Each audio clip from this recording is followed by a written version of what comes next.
Jackson. Here. Lubes. Here. Kokendorfer is absent. Notice. Nelson. Here. You have more. Excellent. Let's all stand for the Pledge of Allegiance. I pledge allegiance to the flag of the United States of America and to the republic for which it stands, one nation, under God, indivisible, with liberty and justice for all. Next up, we'll move on to the approval of the minutes dated June 14th. If there aren't any correction or changes, do we have a motion? Motion by Commissioner Lubes, support by Commissioner Joliet. All those in favor signify by saying aye. Aye. Opposed? Minutes approved. Next up, we'll move on to the approval of the agenda. If there aren't any additional changes or corrections, do we have a motion? Motion by Commissioner Lubes, support by Commissioner Gershenson. All those in favor signify by saying aye. Aye. Opposed? Agenda's approved. Next up, we'll move on to our first public comment of our meeting this morning. As a reminder, this is for items that are related to the agenda. So at this time, I'd like to open up public comment. And if there's any individuals who would like to join, please make your way to the head of the table, state your name, community in which you reside, and an item on the agenda in which you'll be speaking to. Good morning. Good morning. Ross Barranco, item 8A. Kudos on this one. This is one of the few I've seen that have been addressed before the day or the week or the month has transpired yet. And so it seems even it will go before the board prior to the date that is being called to be remembered. But the whole thing in here, I think everybody is kind of missing the point or what the issue is. It's not how much any color is working for how much compared to some other color is working for how much. The problem is that women are out working. There will be no need for child care. Wouldn't have to be seeking child care if the mothers were home being able to take care of their children. The problem is that the men, and there's no mention of the black men in here, what happened to the black men. And the thing is that if you have good jobs, the men's are making good enough wages and that they can take care of their wives and their children, then the mothers could stay home and they can be taking care of their children. So the problem is not addressing on equity. The problem is to address jobs and high-paying wages for men so that men can take care of their families like they're supposed to. It's the absence of God and the absence of business opportunities for men to be employed and make enough salaries and wages to be able to support their wives. They could support their wives and family. There's no need for the women to be looking at, well, how much am I making compared to this person or that person? Doesn't matter the color of the husband or the man or the father. He can be black, white, brown, yellow, red, polka dotted, splotched, or whatever. The key thing is jobs for the men working, and the men supporting their children and supporting their wives. Then you don't have this issue and throwing money at all these social issues and that. Social issues aren't supposed to be addressed by the government. It's supposed to be addressed by the churches and the synagogues and the houses of worship, not the government. It's not the government's place to take care of the social issues. And it's obvious that since we're addressing this, that the government is a very poor entity to be able to do this because they're not doing a very good job because the problems still exist. So what we need to address is jobs and employing men and keeping our businesses open in here in the county, and everything will become hunky-dory then. Thank you. Thank you, Mr. Ross. Next up, we have Mr. John, is it Katona? I apologize if last name is, yes. Please make your way to the head of the table. So I was told that we were actually supposed to be at the end, not right now. Oh, this looks like, is this, you know what? Thank Sorry. you. Is this for a second? I just had them sign in so I'd have their names. That's my fault. I got you. No, that's okay. Sorry about the confusion. Is there anyone else who would like to address? Sure. Make your way to the head of the table. State your name, community in which you resided, and item in which you'll be referencing. Good morning. Good morning, Commissioners. I will be referencing items 9B about the treasurer and register. We should not be doing anything. The online sale process entirely for Oakland County was done in a Democratic caucus meeting. The details about what this land sale entails were not done in the public meeting. And when I tried to put some of the terms on the record as a June 7th full board meeting after I had heard a lot of what was going on at Democratic caucus that had not been disclosed, including the fact that the communities would need to have filed a first right of refusal on any tax foreclosed properties in their communities to prevent it from going into this subcontractor's new online auction process that was set up for this year, that they expected to be completed by August 12th. On Fox News, I recently heard an announcement about the land bank where they thought that would also be ready by mid-August. Some of the things I had in my notes from the Democratic caucus report that I've been refused a FOIA for from the treasurer, land bank would be a separate entity housed with the treasurer's office using an intergovernmental agreement with the State Land Bank Authority. Jill is the property expert.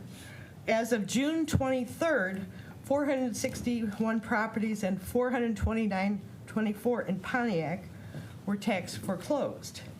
The reasons they were setting up the land bank that were given at that time: can acquire the title of the property. Most land banks find new owners and hold it until they do. They have a fixed 50% tax capture to go to the land bank because they lost out on brownfield funds, worked with the state land bank and worked with Woodward on that one, is what they explained. 2003 land banks were initiated in Michigan. And another really disturbing comment by the treasurer: it is really good for economic development tool. Given the fact that World Economic Forum has been infiltrating our region like we're the guinea pigs of the Detroit test to see if you circulate all the poor people into other communities, does that fix the issue? This is a very, very, very serious issue. And the fact that our federal and tax funds are being used contrary to the best interests of the citizens, number one, contrary to the best interest or even within the law of federal grants. I actually recently attended a webinar, How to Rent to the Refugees. Sadly, most of the presenters were from HUD, even though Housing and Urban Development as its mission is to help American citizens, yet they said, oh, well, if you just don't ask for credit reports from anybody, then it makes it equal, so you can allow them to use that money. I object. Please wrap Thank up you. your comment. Thank you. Is there anyone else from the public who would like to address the committee?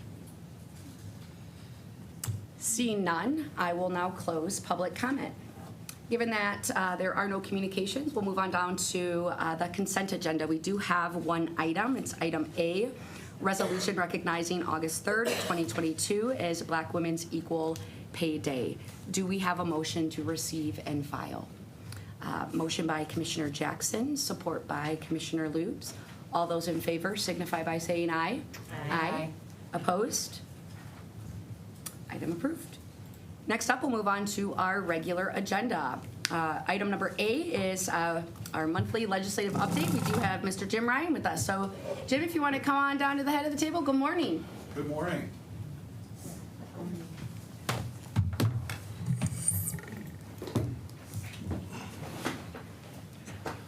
Good morning, Madam Chair, Commissioners. Nice to see you again.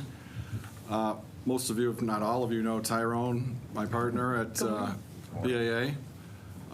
Tyrone, one of the issues that you asked me to comment on today involves solid waste management, and Ty's our kind of expert in the office. So he'll do a much better job covering that than I would. So I thought then, I'd start off with the road funding issue and give a little bit of background about what was in the budget relative to counties for the state of Michigan. I'm not sure who, I think it was you, Commissioner, that asked about road funding. Yeah.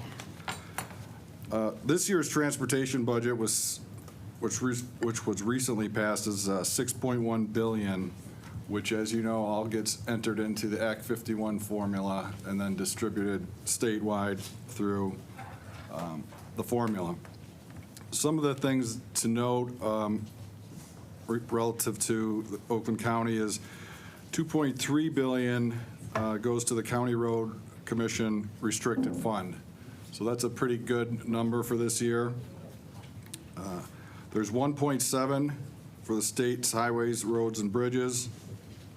33 million goes to the Airport Safety Improvement Program. There's also the creation of the electric vehicle study. And then I think we talked about this at our last meeting, which we thought was going to be in here. It was the $15 million liquor tax secondary road patrol. The last few years, we've seen a significant increase in liquor sales in Michigan. I don't know if you know that, but so they've dedicated much of that to secondary road patrol, which is nice. That's pretty much the key points of the budget that I thought you may be of interest to, but there's a couple other budget issues that passed. I'll go through them, and if you have any questions, feel free to stop me. This year, we got a 6% interest in revenue, 6% increase in revenue sharing for counties. That's 1% more than usual, but after this year of the 6% increase, there's a 5% annual increase ongoing. Now, that can change, but that's the language that they put in this year. $5 million worth of grants for local health departments. $7.9 million for water supply oversight support to local health departments. $414 million to maintain the wage increases for direct care workers that we did throughout COVID. So that's a nice chunk of change as well. And with respect to the courts, there was a $5 million increase in guardian reimbursements. That fund is very low, and I don't know if you're familiar, but there's been a lot of debate in Lansing that guardians are not paid what they should be getting paid. And so this is not a significant increase, but it is an increase anyway. $150 million to create a statewide judicial case management system. All these counties, townships, cities, villages have their own systems, and we're trying to figure out if it would be better to have one statewide court system that everybody shares the information. There's a $7 million line item to help clear the trial court backlogs that were created under COVID. $1 million to reimburse counties who had to house felons longer than the 1 year that they were to be in a county jail. The COVID rules would not let the counties transfer some felons from county to state because of the COVID regulations. And then lastly, $10 million in jail diversion programs. So those are some of the highlights from the budget that was passed, and there seems to be a general consensus between all parties, the administration, the House, and the Senate, to return periodically throughout the summer. Normally, they're recessed now until August. But when they passed this year's budget, the 22-23 budget, they left about $4.5 billion on the table of federal funds. So the leaders are meeting periodically, as I said, throughout the summer to see if they can agree on how to spend that money. And if they come to some agreement, they'll bring the legislature in for a day, vote on it, and then they will go back. But there seems to be a consensus with the governor, Senate, and House leadership that this money has got to get back to the people. So other than that, there aren't really any policy issues that are going to take place this summer. They're not coming in to vote on stuff like that. So I'll stop there. I know you wanted to hear about solid waste management, I don't want to take up all your time and let Tyrone share his thoughts, but yes, Commissioner. Yeah, I'm back to the road funding. 2.3 billion to all the road commissions in Yes. Michigan. Correct. So how does that translate to our road commission? And is that legitimately an increase? I went to look if they produced a spreadsheet for what amount is in each individual 83 counties, and they haven't posted it yet on the fiscal website, so. Okay, because that's pretty significant to us, especially since the road commission gives money to our townships. So that's an important piece of information. And when you get that, if you could just Sure. pass that on. Absolutely. And then what is a secondary road patrol? Municipalities, maybe typically like a smaller village that doesn't have its own police force, they'll contract with the county Oh, it's a sheriff. contracted, so it's with Oakland County, for Yeah. instance? Okay. Those communities, townships, cities, and villages in Oakland County, if they don't have law enforcement, they'll contract with the sheriff's department. And just to back up one more minute on the money direct to the road commission, since most of the road commissions are under the county county executive government, does that mean that still goes to their budget, or it goes to the general fund and then it's divvied up? Do you know what I mean? As I think it opposed- goes to the general fund, and there's a coordination between the government elected officials and the road commission develops plans on how to spend that So money. that's also a very important point for us to get clarification on. Yes. Thank you. Just to kind of follow up with one of the things that Commissioner Gershenson said, just for clarification, the 2.3 billion, that is dispersed to all counties. To just clarify, Oakland County's not getting $2.3 Right. billion. That's Right. correct. Do we know how that money is allocated? Is it split evenly to all the road commissions across No. the state? So how do we know how much out of the 2.3 billion did Oakland County receive or will be receiving? Yeah, but that was, I think, That's what what I asked.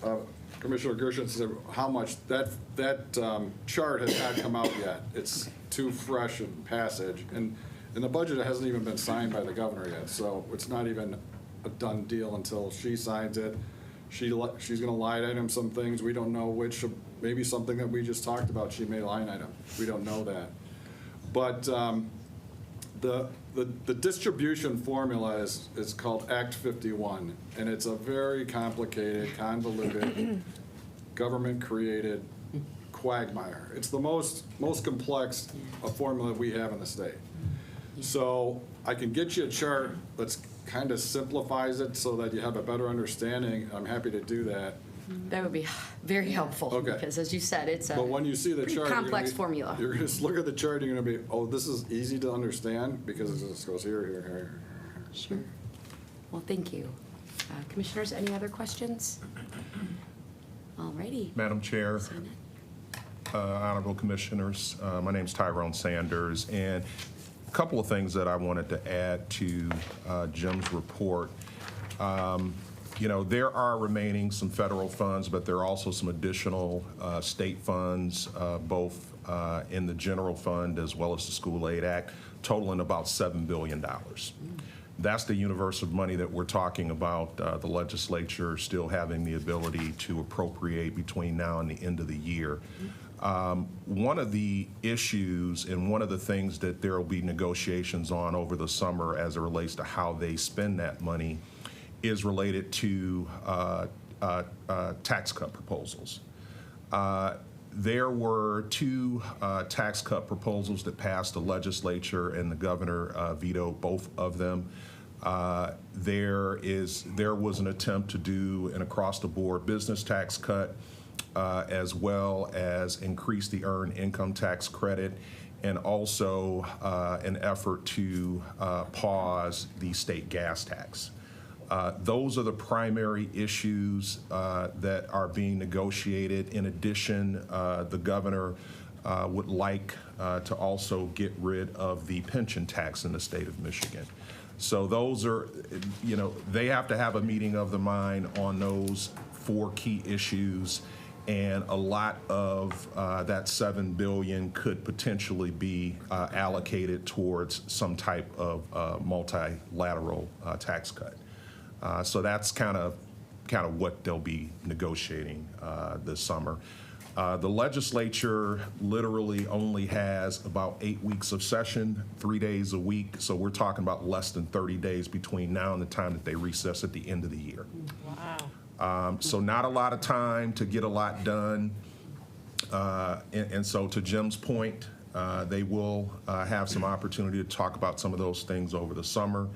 But again, even once they come to an agreement, nothing's certain. So we could be going to lame duck session at the end of the year, passing a supplemental budget. So I just wanted to, again, add that in addition to what Jim reported. Again, I think at the last meeting was some questions about the revisions to Part 115, which is the State Solid Waste Act. There was a bipartisan 8-bill package that actually passed the House of Representatives back in April of this year.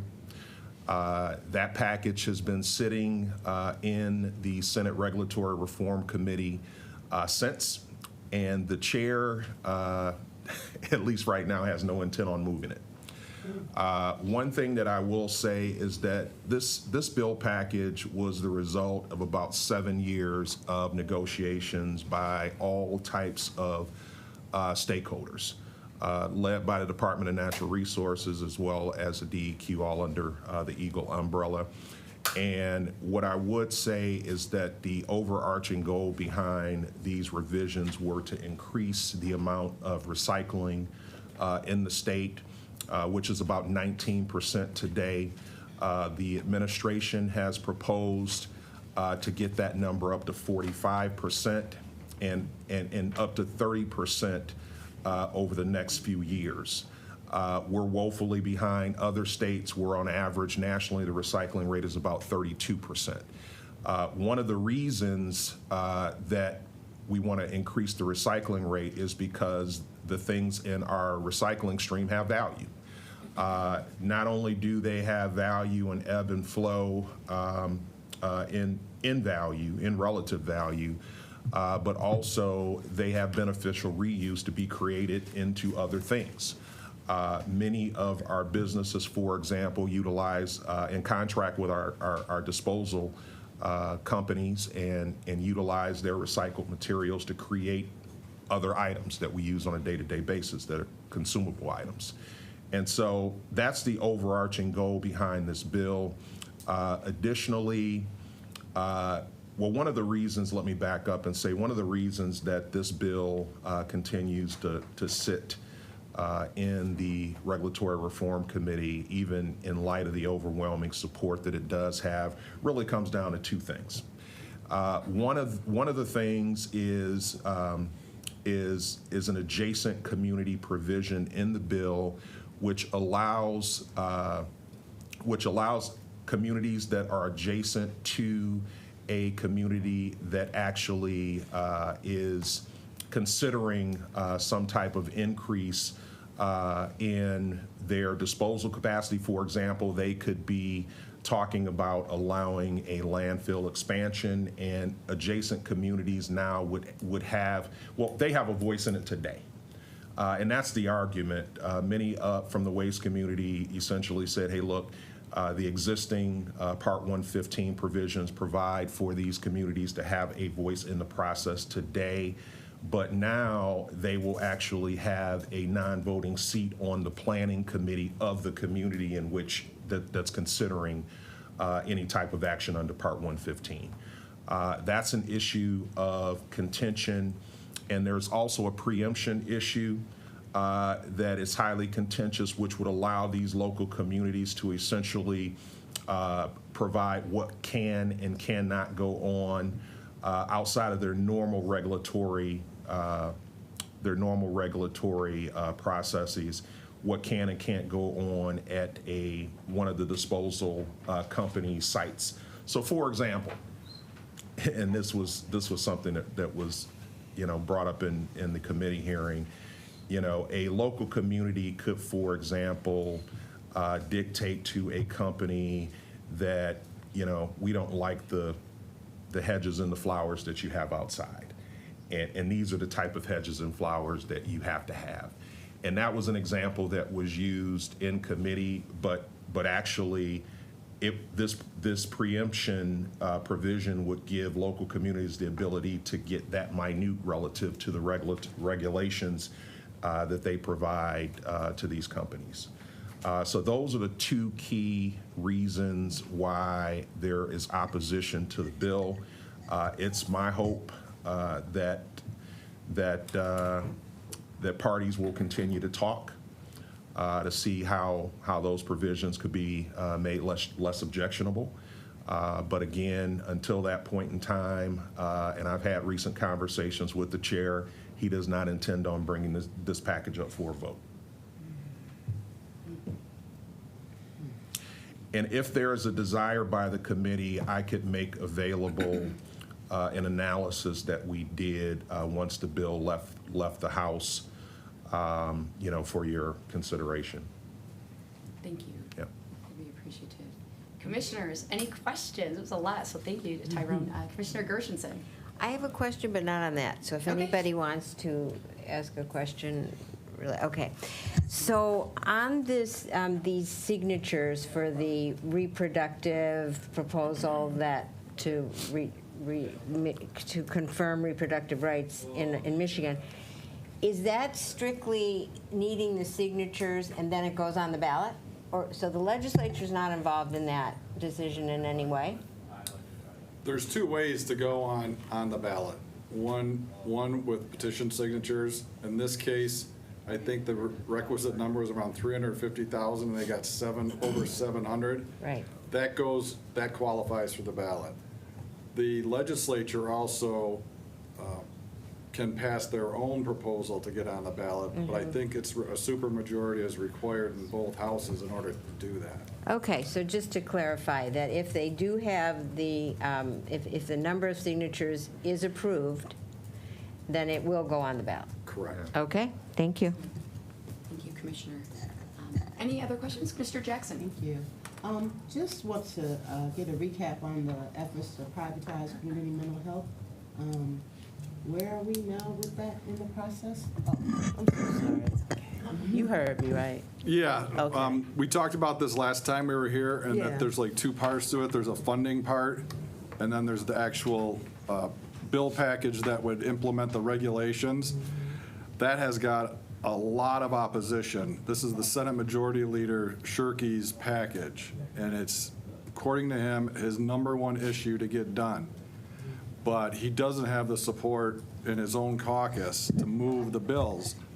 But what he did last month, or a month and a half ago, was he moved the funding mechanism through the Senate and out of the Senate. So the money is there, so now if bills are tie-barred, those bills are gonna have to pass in order for everything to come together. If they don't pass those bills, then that money, I guess, goes back to the general fund. But that's where we are now. We're still in this holding pattern. There's no indication from the administration if the package got to her desk as to whether or not she's going to sign it at this point. Let me add to that. There are really two competing proposals. There is a Senate proposal, again, the one that Jim alluded to, and there's a House proposal that actually has been put together by Representative Mary Whiteford. And those two entities are negotiating on ultimately what the package looks like. There is vehement opposition to privatize, period. However, there's a hope that by taking the best aspects of both of those proposals, that they can reach consensus. But to Jim's point, there's supplemental funding that's tied to the passage of something, whether it be the Shirkey bills, whether it be the Whiteford bills, or whether they're subbed out and have some combination of both packages. So again, I want to remind you that we got 30 days, essentially less than 30 days to go before the end of this year. So there's still a lot that would need to happen before we got to that point. There's a lot of negotiating yet to be had, and to Jim's point, the administration at this point has not weighed in favor or opposition of either package. Thank you. Commissioners, any other questions, comments? Seeing none, thank you so much, Tyrone and Jim, for joining us this morning. Lots of information, Thank you, Madam very Chair. helpful. Let's circle back around when some of the information becomes available. Will do. So, Definitely. thank you so much. Great Have to a see great you day. all. Pleasure. Thanks. It's good to see you as well. Next up, we'll move on to item number B of our regular agenda. It's County Clerk Register of Deeds, resolution opposing Michigan House Bills 4729 through 4732. Do we have a motion? Motion by Commissioner Lutz, support by Commissioner Joliet. Good morning, Madam Clerk and Mr. Treasurer. Good morning, and I know I wasn't on the Fred. agenda, but I actually have a 10 o'clock, so I'm going to be really fast, and then I'm going to let them do cleanup. So first of all, thank you for taking this up. These bills have been out there for a while. They originally were tie-barred, and there was a lot of pushback by our organizations, Michigan Association of Register of Deeds and the County Treasurers Association. And the legislature ended up breaking the tie bar and did pass the House passed the bill that affects the Treasurer's Office directly. I've been watching these bills from the beginning. I've been talking to Kyle Jen about it because this would have a huge negative impact on our revenue. In my office, in Robert's office, there's the other bill affects equalization. This is a greedy corporation looking for a deal. You know, I don't know why they would get something better, a better deal than what our taxpayers would get. I don't support that, mentality. And I will tell you that a lot of other boards of commissioners have already passed a very similar resolution. And I think it would be great if Oakland County could join that coalition along with the associations that are mentioned in here opposing these bills. So I don't think I need to say anything else, do I? Okay. But I do want to thank you for taking up. And you good? Okay, good. sorry. I've got a meeting with who we tabulate for. So. Well, we appreciate you attending, so thank you, Madam Clerk. I would echo what she's. I mean, I think she did a really good and concise job of. Is that a mic Yeah, drop? Yes, exactly. It was. Yes, absolutely. And this is something, and even part of this, some of the information that they're asking for is information that we don't even have. It is, they're asking for current tax information, and we in our office have delinquent tax information, and so that's something that actually would come from the local communities. So just layer that on top of everything else. And I've actually had, Representative Callie, who is the lead sponsor of this, I served with and have a good relationship with, and had a conversation with her about the legislation and our concerns. And she said she was willing to listen to the concerns, and then ultimately just push the bills through without making any changes. And so we're still hoping that, there are changes that can be made to make it palatable, I think would probably be the word. But as of right now, those changes haven't been made. And so our goal is for the sponsors of the bills to work with us in our organization. So myself as part of the Michigan Association of County Treasurers, to make sure that we are not subsidizing private corporations. Taxpayers are subsidizing private corporations. I think that's the largest concern that we have here, is that ultimately it's going to cost us more money, which the brunt of that is going to be the taxpayers paying for. So that's the biggest concern that we have. Fred, you have anything to add? Thank you. Nothing really that I can. Everything that can be said has been said, but not by everybody. So, but want to just underscore, Michigan Association of Counties is part of the coalition against this, and I'll just put a finer point on it. Having been through currently in the housing market, just purchased a new home. Zillow is a great useful tool for people who are selling, buying for the real estate market. However, they're a profit-driven organization, and that they are looking to to lower their costs and to bring this data in. Now, they provide a great public service, a great service to people, a tool for looking for homes and selling homes, but they're also brokering data. Every time that I click on there and look at it, we all know that this is the business model of the internet now, is that they take our data, they sell it and package ads and whatnot. So the county treasurer, the register of deeds, we're the guardians of public information, and we're the ones that keep it on behalf of the county, on behalf of decision makers like yourselves, and on behalf of the public that we serve. And this legislation would be an end run around that responsibility and cut costs for out-of-state data brokers, including Zillow, who is kind of the force behind this. And so we're just respectfully asking that we add Oakland County to the list. I have counted 13 counties all across the state who have weighed in. I'm sure that there are more, but we would certainly not be alone or an outlier in making this statement. So thanks for your consideration. And I think there are actually considerably more than that, because on our listserv for the Michigan Association of County Treasurers, we keep seeing every week there's another county that's passing a resolution opposing this legislation. I would wager that it's like near half or more of the counties that I have seen, and we can actually get a number if that's of interest to any of you, but they just keep coming through just because, again, this is ultimately taxpayers subsidizing a private corporation. Well, we greatly appreciate the in-depth knowledge. Thank you. That was a really great summary of this resolution. Commissioners, any further discussion, questions on this item? Again, it was pretty thorough, so thank you so much. Thank you all. Seeing none, Thanks thank for you. your consideration. Seeing none, roll call or prompt a vote, please.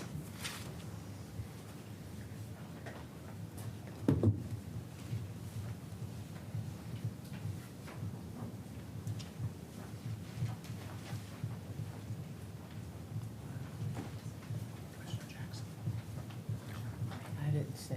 You have 5 yeas, 0 nays. 5 yeas, 0 nays, motion carries. Thank you. Thank you. Next up, we'll move on to item number C, which is Human Resources, a resolution implementing the Salary Administration Plan, third quarterly report for fiscal year 2022. Do we have a motion? Motion by Commissioner Lubes, support by Commissioner Jackson. And good morning, Heather. Good morning. Thank you for your consideration of this resolution. Before you is the Human Resources Department Salary Administration Plan third quarterly report for fiscal year 2022. This report covers classification and salary grade studies that have been conducted and completed through the month of May. This report requests to increase the salary grade of 3 current classifications, which will impact 7 full-time positions within the Departments of Facilities Management and District Court. It also requests to create 3 new classifications, which will impact 7 positions within Corporation Counsel, Emergency Management and Homeland Security, and the Sheriff's Office. And it also requests to create 25 PT&E classifications for current seasonal positions within Parks and Rec that we will use to reclassify current positions to be more specific to the functional areas. And I'm open to any questions you may have. Excellent. Thank you. Commissioners, any questions or comments in regards to this item? Commissioner Lubes. One of the new positions is an inmate casework coordinator? Yes. Okay. And do you know what they'll be doing? So the Inmate Casework Services Unit has kind of restructured their operations in order to provide better case management and more efficient use of the inmate caseworkers' time. So they've taken a clerical support position and assigned it the responsibility of taking in these inmate mental health referrals and analyzing those, doing self-harm checklist, and then assigning and tracking these referrals to the inmate caseworkers to have a better, more even distribution of workload for each caseworker. Okay, thank you. That's a good question. Thank you. Commissioners, any further discussion? Commissioner Gershenson, followed by Commissioner Joliet. So on the Parks and Rec. Correct. New classification, so those are part-time seasonal employees? Yes. That are going to be made part-time regular employees? No, they'll still remain seasonal. Seasonal. Yeah, they're taking, back in, I believe it was 2019, HR and Parks and Rec came to a pilot initiative because generally parks seasonal classifications are fairly broad in title and structure. And hoping to attract applicants specific to each area, we allowed them to post with illustrative titles. With the intention of we would go a season and then come back and create the classifications officially if we had that, if we did see that there was success in that. With COVID-19 and the impact of that, parks really needed that that flexibility to move employees, move staff around as they needed them for understaffed areas. So now we've, again, this year posted these illustrative titles for these seasonal positions. And it seems like everything we've done has really produced more workers, because I was just reading that, is it Waterford Oaks that's now opening Yes. 5 days a week? Yes. So that's really exciting that we were able to instill some new incentives that are working. Yes, It yeah, we works. did offer some That worked, financial right. incentives to seasonal employees also, so yes. Got it, thank you. Excellent. Thank you, Commissioner. Commissioner Joliet. I think my questions were just answered. I was looking at the new classifications, and it looks like the bulk of these are with the Parks and Rec Department. Yes. And then it looks like a couple there is just moving around of classifications, and there's no change in salary. Correct. So within Corporation Counsel and Emergency Management and Homeland Security, where there is no salary grade financial impact on those. Okay. All right, thank you. Excellent. Any further discussion, Commissioners? Commissioner Jackson. Thank you. This is concerning the draft job descriptions that are in the packet. Correct. Are these positions that are going to be sought after? I see the inmate caseworker was there, but the assistant corporate legal counsel senior is So- not a part of the package. So with that one, the job description actually isn't changing. We're just taking that current job description, current job title, and then adding that human resources, labor relations at the end of I that see. title, so. Okay, and the reason why I asked that question about that position in particular, we don't get much information at the board in regards to civil cases or HR cases with employees. Is that information confidential? Can we get stats or? I would not have that information to provide you. I would need to discuss with Corporation Counsel to see if they can provide that to you. That would be handled in their area. So could you Yes. kind of like address that with them for Yep, us? Because that I would be will. helpful, because I hear things all the time about people leaving under certain circumstances, but, not much more information beyond. Yep. Thank you. I will refer that to Labor Relations and to the Corp Counsel. Okay, All appreciate right. it. Thank you, Commissioner. Any further discussion? Seeing none, please prompt the vote.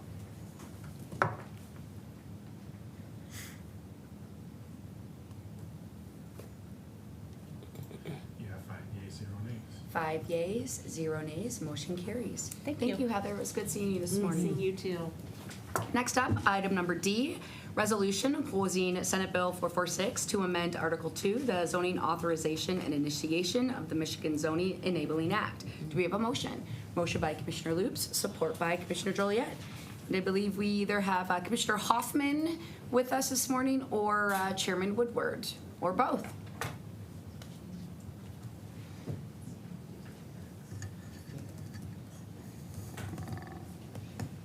I'm here. Hold on, take my camera.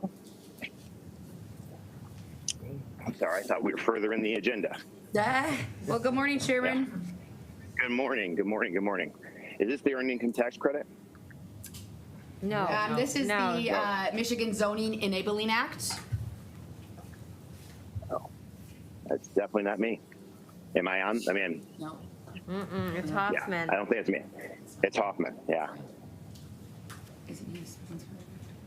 No, his name. no. I'm on for the E EITC proposal. Okay. Do we know if is there anyone available to speak on behalf of this resolution? Sure. Come join us at the end of the table, Mr. Andrews. Chairman, please stand by. Yep, I'm here. And if possible, can you mute? Yeah. Thank you. Well, good morning, Mr. Andrews. Hello. So you have a commissioner-initiated resolution sponsoring the opposition of Senate Bill 446, which would amend the zoning at the state level, the Zoning Act, Enabling Act. And this is particularly related to short-term rentals. And in reading the bill analysis, from what the legislative staff up at the state had said, is that, and I think what it applies to the county is that it would prohibit a lot of the locals from having the authority to implement ordinances and act on their behalf, their own behalf, if this should pass. So I think that's why Commissioner Hoffman was bringing it forth, was mainly to address the local control aspect of it. He did mention to me in speaking with him on if he was going to attend today, is that he has received word from a lot of his like touristy type companies in his area that this would not be very beneficial for them if this were to pass. And I think that's why he's proposing that this be an opposition by the board to the state. Mike, is this related to, and I think we had some conversations, I know in, I think it was at one of our caucus meetings. Is this in regards to like Airbnbs? So this would allow local control in deciding different ordinances and zoning rather than the state? Well, the state would pass this to prohibit that. Correct, So- I got you. Prohibit, I just find it very confusing.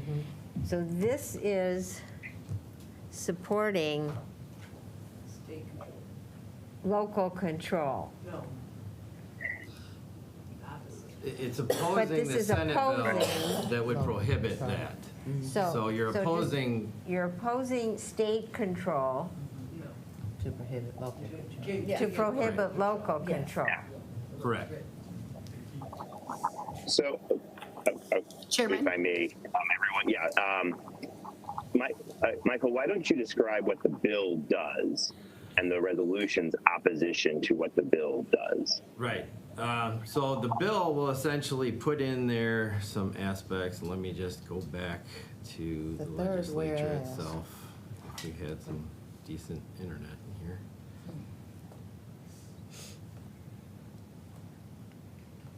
I think Hoffman should be here. I mean, I think we should postpone this. There's certainly not a urgency to it.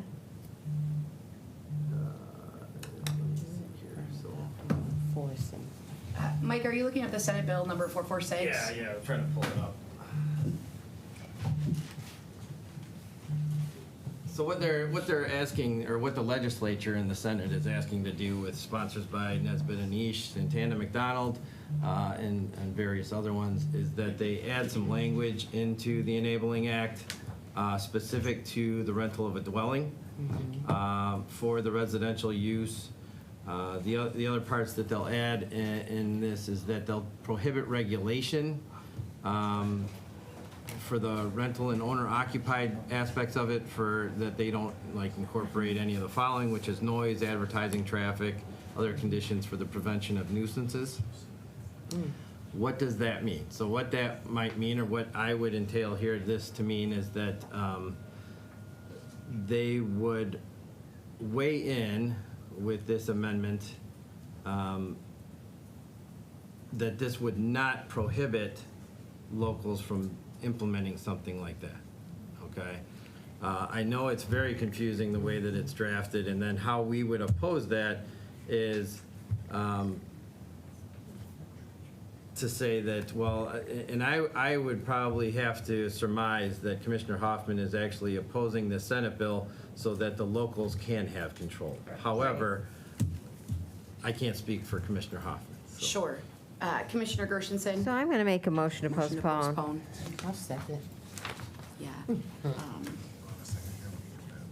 If we can just, I know that we're trying to get a hold of Commissioner Hoffman, so let's just, I recommend, if there isn't any objection, let's move on and then come back to this. And if we can't get a hold of the sponsor, Commissioner Hoffman, what I definitely would like to do, as Commissioner Gershenson made the motion to, is a motion to just postpone, just to get clarification on this resolution. And I appreciate, Mr. Andrews, thank you for attempting to speak on behalf of it.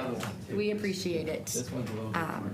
So without objection, we will revisit item number D at the end of our agenda. If there isn't any objection, I'd like to move on down to item number E, Board of Commissioners resolution urging the Governor of Michigan to grant clemency. Do we have a motion? Motion by Commissioner Joliet, support by Commissioner Lubes. And good morning, Mike. So this is a continuation of a resolution that the commission did back in 2021. The updates on this is that the Attorney General in their Conviction Integrity Unit from 2021 until now has revisited looking at this case. They didn't find any new evidence or any evidence against the case that would change it, so they didn't have any opinion on it after that. And then the governor is still, I guess,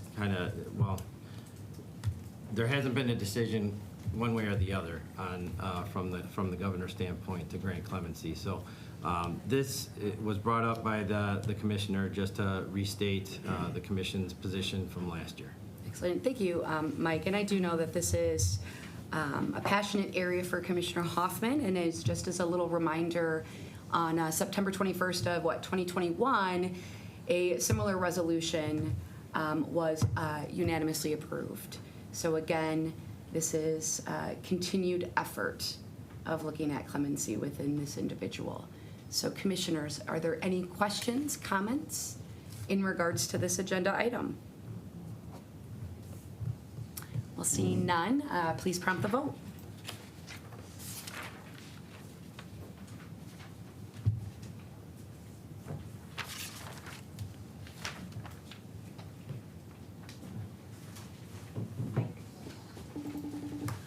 You have 5 yeas, 0 nays. 5 yeas, 0 nays, motion carries. Next up, we'll move on to item number F, which is the Board of Commissioners resolution encouraging the governor and the Michigan legislature to significantly increase the state earned income tax credit. Do we have a motion? Motion by Commissioner Gershenson, support by Commissioner Joliet. And I believe that both Commissioner Hoffman and Chairman Woodward are sponsors of this. So good morning, Chairman. Good morning. Good morning. Thank you for taking up this item this morning. As Jim and Tyrone kind of outlined, the money set aside in this the budget deal for the state to address tax cuts, targeted tax efforts going forward. This is one of these things that might be able to fit into it. As way of background, this board has long supported any efforts to maintain and or increase the earned income tax credit. For those who don't know, the earned income tax credit is a refundable tax credit for really your bottom end of the economic scale. You only get it if you're working. It's a reward for work. This is a federal policy that's enjoyed broad bipartisan support over decades and dating back, to Reagan and almost everyone since. Michigan used to have an earned income tax credit that was 20% of what the federal rate was. That got decreased during the Great Recession, I believe down to as low as maybe it's currently around 6%. And so there is bipartisan efforts in Michigan to raise that And I would say the target somewhere between 20 and 30% going forward. And there's, it's a great bipartisan effort between the Senate and the House of many members trying to work this out. But it also is something that's, kind of caught into like what are the tax reduction, targeted tax efforts of allocating that $7 billion set aside to address it. And so this without basically weighing in and picking one side or the other, and just basically laying it. I think that Oakland County stands in tradition in supporting and increasing this, activating our lobbyists to help weigh in. I look at it that the higher it is, the more money, the refundable tax credits, more money in their pocket. Residents across Oakland County that can spend in the local economy, and particularly in this day and age when some cost increase putting pressures on those at the bottom end of the economic scale. It's good public policy, and happy to co-sponsor this with Commissioner Hoffman. Excellent. Thank you, Chairman Woodward. Commissioners, any further discussion on this agenda item? Seeing none, please prompt the vote.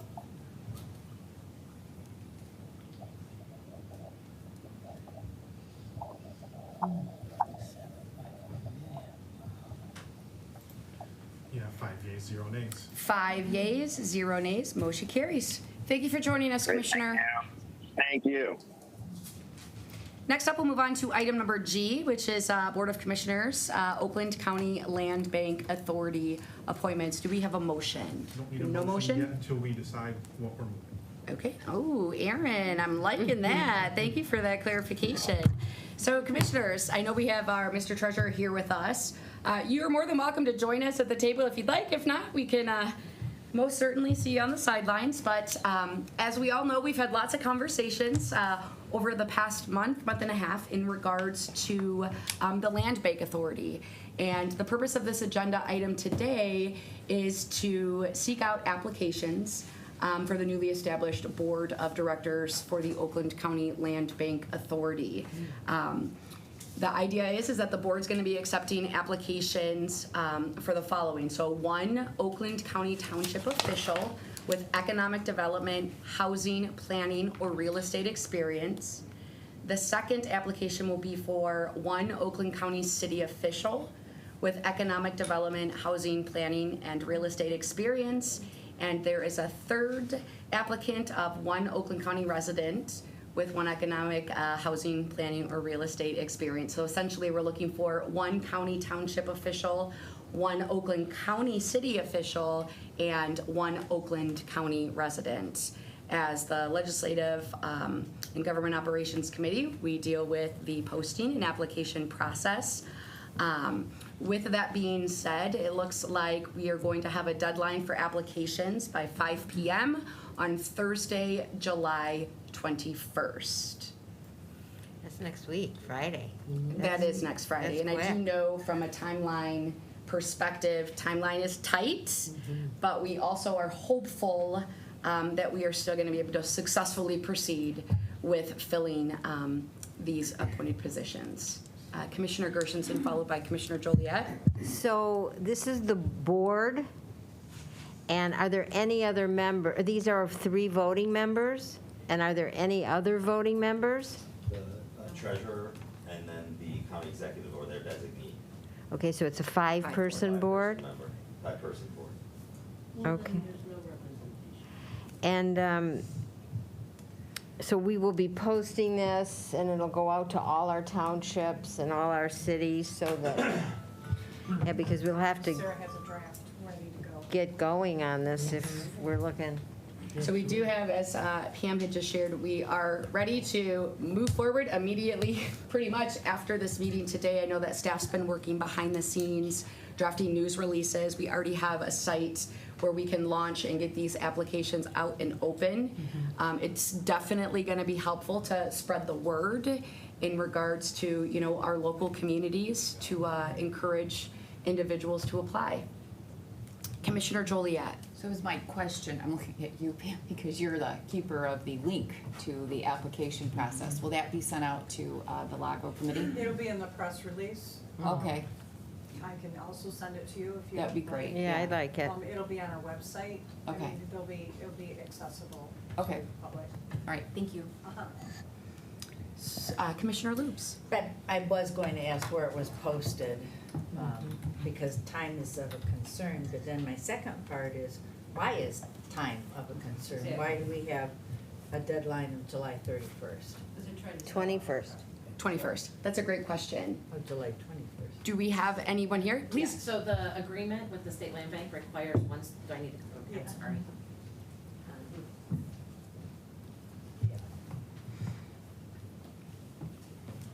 Thank you. So the agreement that was authorized at the last board meeting requires this board to be appointed within 30 days. That's, and then there's other deadlines within that agreement that, 30 days upon appointment, you have to have 30 days, the bylaws and the, other steps that are required to create the entity in place. It's like 30 days, 45 days, that kind of thing. So that's why the quick turnaround is requested and why we were working with staff to get the application ready for you to approve. Is there any way that you could ask for an extension? I mean, just the timing that this was approved and then we had the 4th of July. So that's why we haven't actually executed the agreement yet. We were waiting for your timeline. And so we intend to execute the agreement on a 30-day timeline based on the timeline that we talked with the staff about. If we need to delay it, we can, because the agreement has not been executed yet. It's been approved, but not executed. All right. So best effort, but that could be extended. We can delay final execution, yeah. Okay, thank you. Thank you. So Commissioners, with that being said, our task today is to determine whether or not there's a motion to move forward with proceeding our BOC staff to advertise and news releases in regards to advertising these applicants or applications. So are we voting, or? So with that being said, do we have a Oh. motion to proceed forward with advertising? Commissioner Gershenson, support by Commissioner Jackson. Prompt the vote, please. Wait, point of clarification before we vote. Okay, so, Ms. Wexler just told us that we could extend. So if we go ahead and promote, we're gonna promote without a deadline? No, we're still using the We're gonna July use the 21. July 21st, but internally, we can extend it, but we're gonna communicate to the public July 21st? I'm just confused with the deadline. So I do believe that we do have an option to delay the deadline. But we're going to still go ahead and vote today to promote with the said deadline. That's a great question. Let's get some clarification on that, Commissioner I Jackson. mean, I would encourage you to put the application out, and if we don't receive sufficient applications by the deadline, then extend. That would be my recommendation. Right. Okay, so the recommendation is to We've already proceed heard of forward. interest from quite a few people that are interested in applying. They're waiting for the link. Okay. Okay. So with that being said, That clarifies. Commissioners, are we comfortable with moving forward with advertising and sending out press releases in regards to these 3 applications that we're looking to fill? I am. Are we clear? No, that was Yeah. a little, I apologize for the confusion as well. okay. Support by Commissioner Lubes, Oh, wait, or I'm sorry, I have a motion. comment. Oh, thank you. I do feel a little more comfortable knowing that there's interest, so it sounds like you believe people will be filling out applications by July 21st, but I still think it's a tight timeline. Agreed. It is a tight timeline, but I do think it is in the best interest to proceed forward, kind of similar to what we've done in the past. If we haven't gotten a pool of applicants that we feel are qualified to sit on this board, then we'll have to delay that deadline and reopen up the applications. And I think it's important also that, 2 of the positions are very narrow, right? They require it to be a city official, a township official within those kind of fields of expertise. There's one general public position that, is a more broad applicant. Excellent. And Commissioners, just I think it's important to note that the Land Bank Authority Board will meet regularly, and they also will be abiding on and complying with the Open Meetings Act as well. So with that being said, I believe we had a motion by Commissioner Gershenson, support by Commissioner Jackson. Prompt the vote, please. Thanks, Aaron. You got 5 yeas, 0 nays. 5 yeas, 0 nays. Motion carries. So thank you. Finally, Commissioners, before we lead on to our final public comment of our committee, We still can we? have item D. Yep. Do we have an update on Commissioner Hoffman? Well, he's on his way. I mean, I could possibly give some clarification as to the questions that were asked. Sure. Come join us. I think one of the questions that was asked is it's quite confusing as to what Oakland County is proposing with this resolution. The not so convoluted way is to say, if this bill is to pass, hence the opposition to the bill, is that it would prohibit local governments from having a say in how they want to zone for their communities. So if they wish to not have Airbnbs in their communities, this bill, if passed, would not give them that opportunity to say that. So that's essentially, I think, Okay, that's something better. Summarized Yeah, to summarize that, gist. but important to the commission and Oakland County in and of itself. Well, thank you, Mike. Commissioner Lubes. I'd be happy to support Commissioner Hoffman's resolution. I know that maintaining local control is important to our cities, villages, and townships, so happy to support that. I agree. Well said, Commissioner. Well said. Any other questions, comments in regards to this item? And then the final question is, Commissioners, do we feel we have now the information needed to move forward with taking a vote?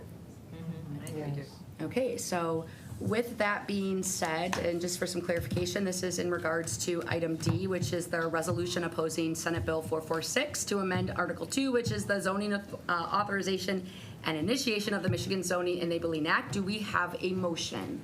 We already had the motion of. So we're good to prompt the vote? Yeah, Commissioner Lubes, seconded by Commissioner Joliet. All right, we already have a motion. We already have that second. So please, let's proceed forward with prompt the vote.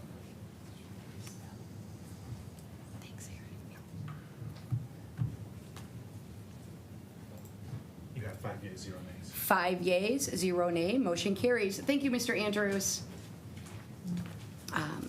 Next up, we'll move on to item 10 of our regular agenda, which is our second and final public comment. As a reminder, this is for any item on the agenda or not on the agenda. Individuals will have 3 minutes. So at this time, I'd like to call Mr. John to the head of the table. Actually, it'll be my wife, Marcia, but I'm going to help her get to the head of the table. Excellent. Well, welcome, Marcia, and welcome, John.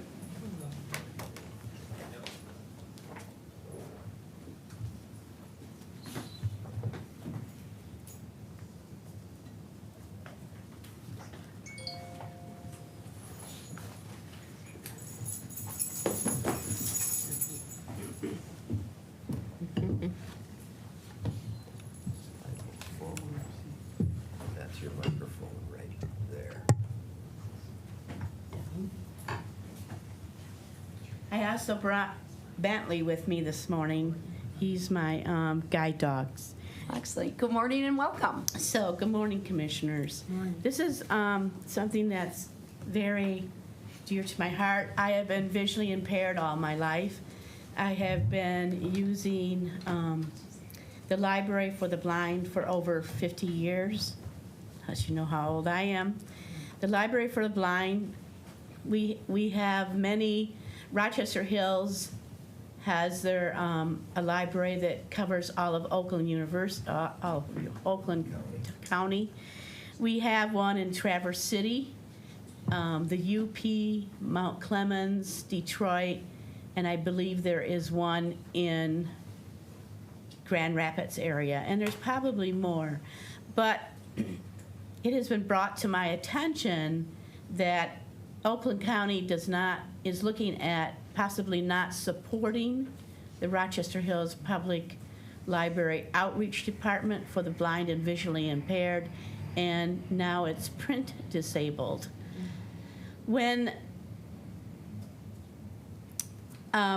the Rochester Public Library, the librarians, it's very personalized.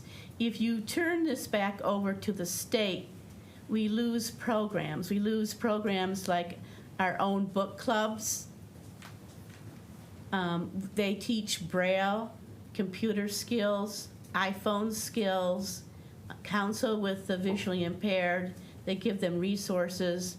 They have monthly chats where they'll invite in speakers, and they can call in speakers for, we had a session on non-24, which 70% of the blind people have this problem. We've had people speak on all of the new products that are coming. And the Library for the Blind and Visually Impaired has, in the past 3 years, changed their name also to Print Disabled. And when you include the print disabled, you are including people with dyslexia, autism, cerebral palsy, people who have arthritis, who cannot hold a book. But believe it or not, that was my father-in-law. And people who have other brain disorders who cannot, and other eye disorders who cannot function and read. It's a program that the librarians do a great job in Rochester. They get attached to their patrons. They know their patrons. They know what they like to read. And the Rochester Public Hills Library, the outreach department, is very important to me as a tax-paying patron. But I also, my other question is this. If you don't support the Library for the Blind, where would you like to take this money and spend it in some other area? I'm just also kind of curious to that. Thank you. Please wrap up your comment, Marcia. So what I would want from you, I would like you to renew the renewal for the next, not 5 years, but the contract generally is a 10-year contract. And I would like this contract renewed for all of the citizens in Oakland County. I'm looking for your support on this. Thank you, Marcia. Just for clarification, you reside in Oxford, Live in correct? Oxford, yes. Excellent. Well, thank you, John and Marcia. She can provide her Braille notes for included in your minutes. All right, excellent. Thank you. Thank you. Next up, we have Mr. Voss. Oh, taking the money? No.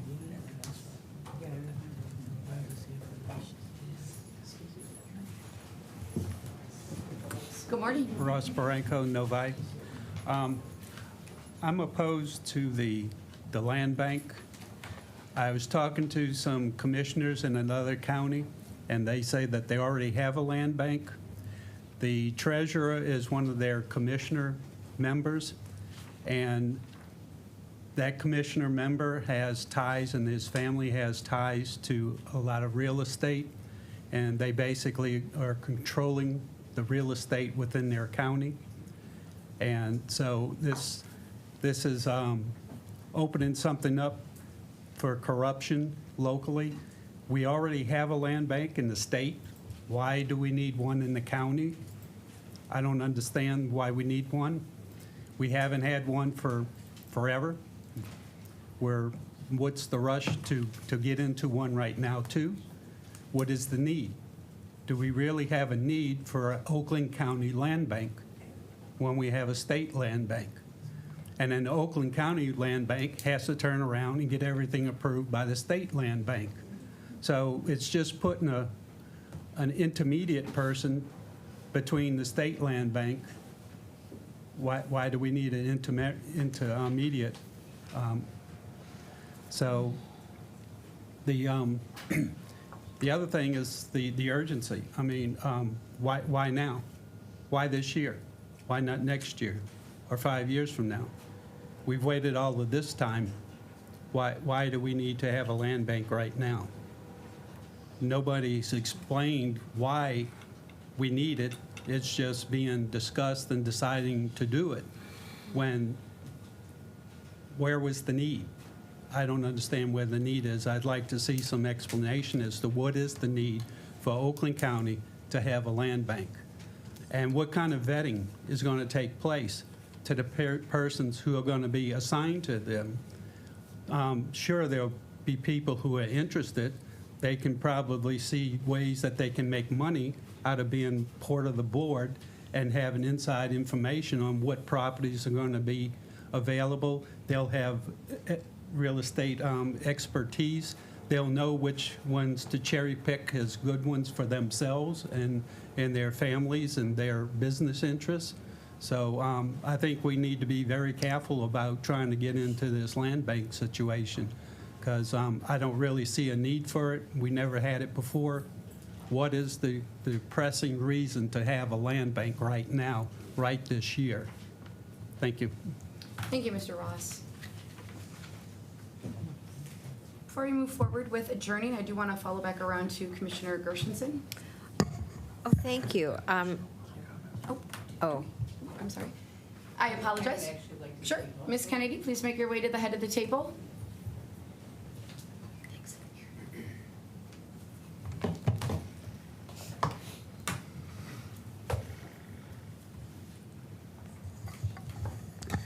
I agree with Mr. Barranco that there's no reason why we would be implementing our own land bank unless there were other ulterior motives. In fact, the fact that I requested the video recording of the December 7th caucus meeting and the December 23rd caucus meeting when the land bank issues were discussed in detail in the unrecorded meeting, but when it went to the public meeting, not only was it not discussed in that detail, when I tried to bring certain deadlines to the public during my second comment July 6th, I was rebutted as if, no, there were no foreclosures. The land bank appeared to me, based on what I heard in those meetings, that they were actually funding it with the foreclosures they were taking from the citizens of Oakland County, and the new process to sell tax sales in Oakland County had been subcontracted to a brand new corporation, taxinfosale.com or something to that effect, and that they intended to have all sales completed by August 12th. So when I hear a couple days ago on Fox 2 announcing Oakland County Land Bank should be up and running by mid-August, naturally my spidey senses went into high alert again.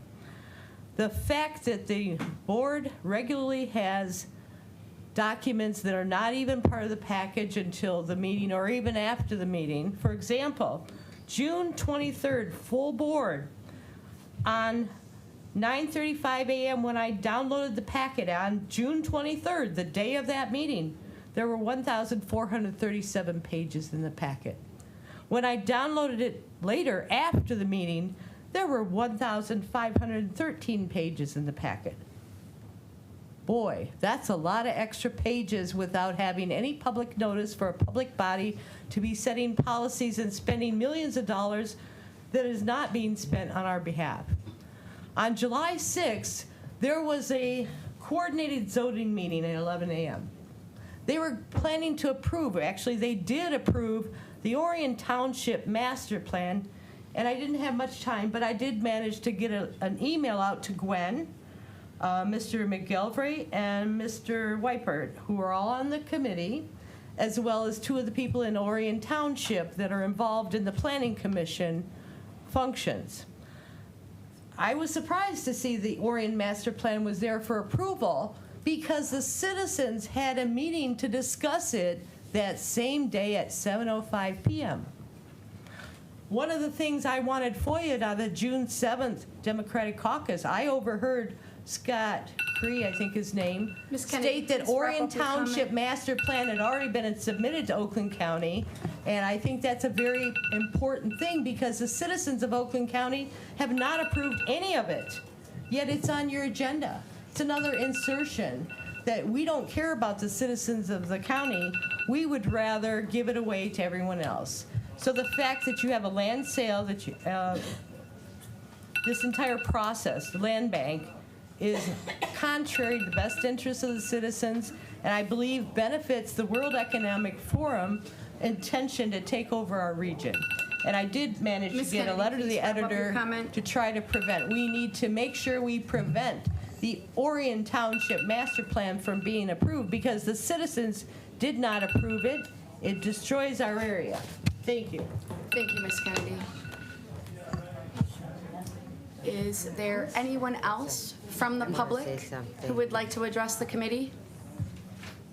Just a quick question. For the public library thing that was just mentioned, should we be putting together a resolution, or would you guys do that, or how does that work? If you give it one moment, I think we might have an answer to that. Okay.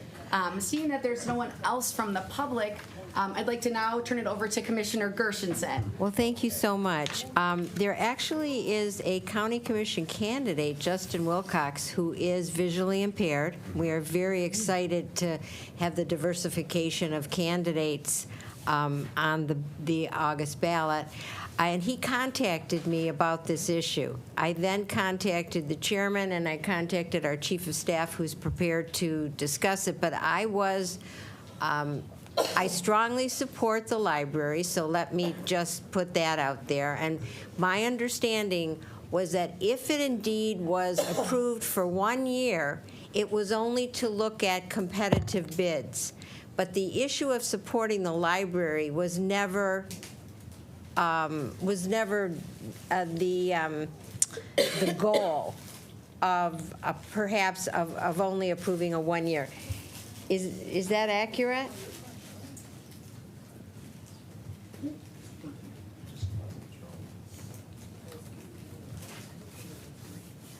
Thanks, Patty, for joining us. Our chief of staff? Yes, no problem.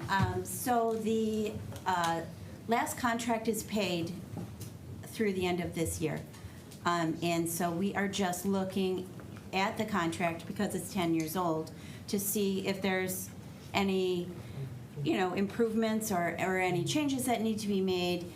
We have an internal staff group that's just, making sure that we're doing our due diligence before we approve another contract.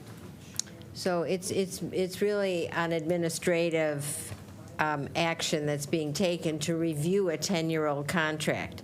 There's no implication that we don't support it. It's just a standard review. I was wondering if there was something else we needed to do. Nothing else going on. And if there is, we'll certainly let you know. So what is your time frame with coming up with the answer? The current contract is paid through December 31st. So we actually started early in the spring to start to review this contract. So, we're going to gather the information and, I'm sure probably by fall, make a recommendation. Thank you. Thank you. Thank you, Commissioner, and thank you, Patty. With that being said, I will now close public comment. Commissioners, without objection, I declare this meeting adjourned at 10:55 a.m. Thank you, everyone. Thank you. Thank you.